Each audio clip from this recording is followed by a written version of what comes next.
Hi everyone, I'm Christy. I'm a speech and language therapist and I'm also a new mum. And since becoming a new mum, I have been thinking more and more about how communication strategies fit into my life as a mum. And one of the areas that I've been asked about recently is to do with speech sounds and how is it that we can help children when they are unclear or they're tricky to understand. So I thought I'd put together a quick video with 5 of my tools that I have in my kit, because I imagine this like a bit of a toolkit and I draw on different ones at different times. And what I would say is that certain tools will suit your child better. So it's not that you have to try all of these every time. It's that if you find that the interaction is breaking down and you're not sure what your child has said, you can try one of the tools from your kit, and some will suit you as a family better than others.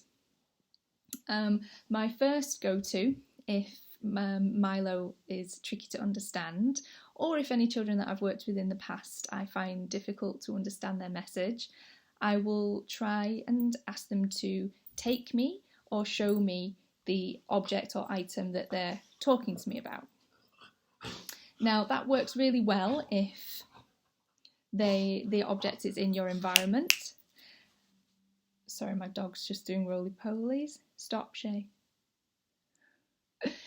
So if the object is in your environment, that works really well. However, if it's not and they're talking to you about something that's not within the context and the environment you're in, that can be a little bit trickier. So you might need to turn to some of the other tools. This one is interesting to me because this happened with Milo and I earlier this week, where he was in his high chair and he was pointing quite sternly over to something that was on the side, on the kitchen side. I didn't know what it was that he was trying to tell me. For Milo at the moment, everything is da-da, da-da-da, da-da. And there were various things on the kitchen side. I don't know about you, but our house has just exploded since we had a baby. So I couldn't even, when I tried to bend down and follow his point, to follow where his finger was aiming, I couldn't even figure out, because I went over and got something and brought it back to him, and he batted it away. So I clearly didn't pick up the right thing, and that wasn't what he wanted. So in that case, because he's younger, I actually ended up picking Milo up out of his high chair and taking him over to the side. Because he's not able to understand take me or show me just yet, I'm taking him over to the area that he's pointing to, and that meant he could pick up the object that he wanted. So that worked quite well.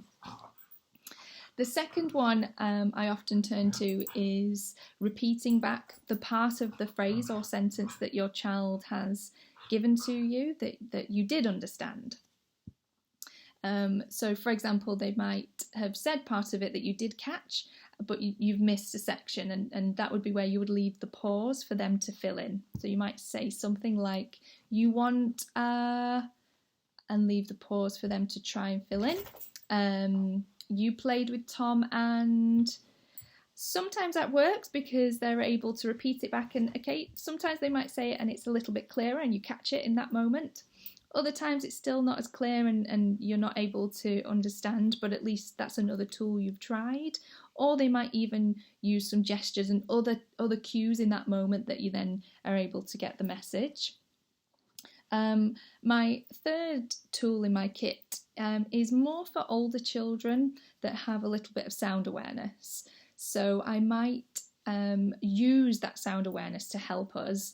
So for example, I might ask them what the first sound is in the word, or if we have some letter magnets, can they point to the letter for me that's at the beginning of the word? Again, that's for your older children that have some level of sound awareness. My fourth tip in my toolkit is to consider other ways of getting the messages across other than verbal, and this one is pictures. I've had some families that have almost like alphabet books, and they will flick through there and ask their child, is it in here? Is it in our book? Some children have communication books, and they're again another tool you can turn to. Is it in our book? Shall we have a look? Or if your child's very creative and they're able to draw, I've asked children, can you draw it? I'm not sure what you're telling me. Can you draw it? Which I've had children that really enjoyed doing that. And my fifth and final tool that I have in my kit is for when all of those ideas have been tried and I still can't understand the message. I turn to a strategy which I've called acknowledge and reassure. And I came across this working with children with fluency difficulties, but I think it also applies to children with speech sound difficulties too, whereby I'm letting them know that they've had a go and that talking is just tricky, but that we can figure this out together. The way that might look would be I might say something like, oh, I love your talking. You are trying so hard to tell mummy what you want. I just can't understand you, sweetheart. Should we ask daddy when daddy gets home? Or it might be to a child in school, I'm really sorry, sweetheart. I didn't understand what you told me just then. My hearing's not very good. My ears aren't very good today. But it's okay. We'll try again later. Or should we ask your teacher when we get back to your class? Or should we ask mummy when mummy comes? So there's a few ideas that you can have in your toolkit. Have a go, see which ones work best for you, your child and your family, because ultimately you know your child best. Take care.